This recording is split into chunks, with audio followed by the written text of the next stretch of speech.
I have a secret. Now, before you judge me, I have thought about it many times. How to tell him, I mean. But you see, my father, he's a complicated man who builds houses for God. And in these holy houses, he preaches what is right and what is wrong and seldomly follows his own advice. He's also a man who thinks it's his God's will not to let the leftover Holy Communion wine go to waste, so he drinks it in the chamber behind the altar. This man is my father, the priest, and I am this priest's only daughter. So how should I tell him? Hi, Dad. Just calling to tell you that I'm gay. Too casual? Dear Papa, I am contacting you to inform you that I am a homosexual. Too formal? Dear Father, I have fallen madly in love with pussy. Too honest? When I call him, I talk about the weather. In a desperate attempt to pave the way towards my uncloseting, I ask him what he thinks about rainbows.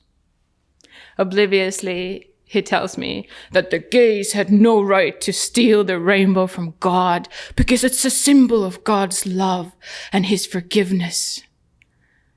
And I say nothing because I realize, fuck, do I have to come out to God too now? And how could I tell him? In every possible scenario I can imagine, I always turn back into a scared little child, standing in front of him on the untreated wooden floors of this house that he has built, awaiting every possible splinter. Because even though there is no sin on my soul, I am still anticipating judgment. Not from his God, but from this man, my father, the priest. Unlike his God's love, my father's love comes with conditions only. And to be fair, I think God has always been more okay with the gays than my dad will ever be. But do you want to know how I finally did it? I grounded his wooden floorboards into paper, and I wrote this poem on it. I found my own congregation, that is you, and without fear of persecution, but with joy and pride, I got up onto a stage and I read out loud, I am the priest's only gay daughter. Me and God, we parted ways, but we're still cool. I have not burst into flames upon entering his holy churches. However, I have yet to see what happens when I walk into my dad's house.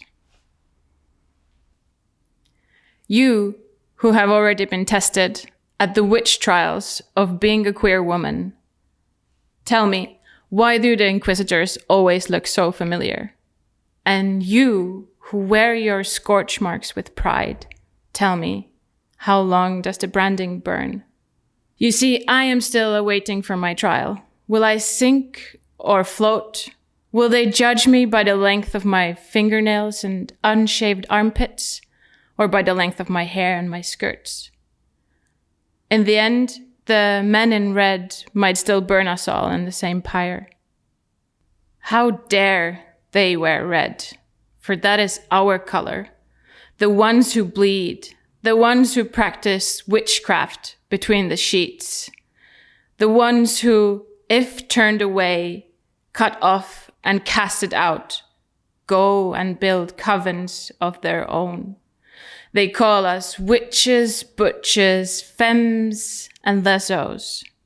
And even though we have not made any pacts with the devil, nor have we signed away our souls with 3 drops of blood, we shall still be tested and trialed for the magic that flows in us.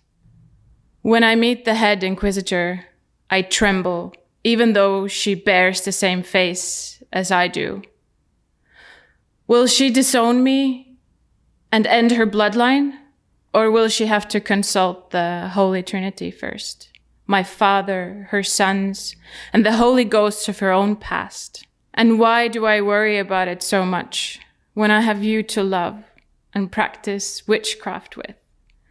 the dark and ancient kind that awakened in our bodies that first night we fucked, until there was nothing but pure magic left in our bones.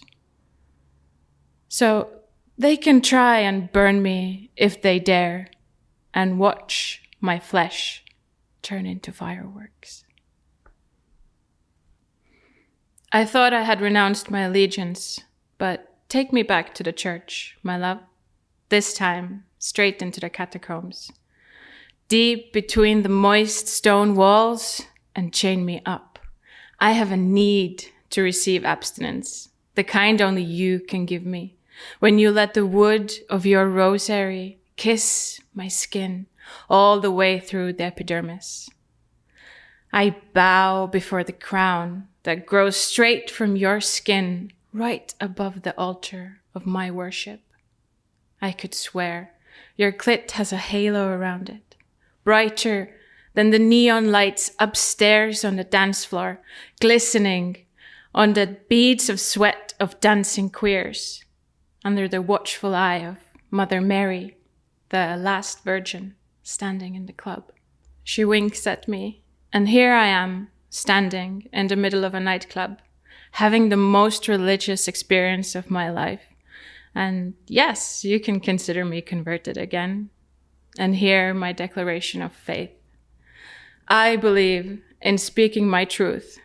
I believe in being free in my queerness. I believe that pussy tastes sweeter than honey. And above all, I believe in love that comes in all shapes and positions. And blessed be thy truth. May you never falter in your courage of being exactly who you were meant to be. May you find your own liberation, and may thy queerness and thy lovers always come fiercely.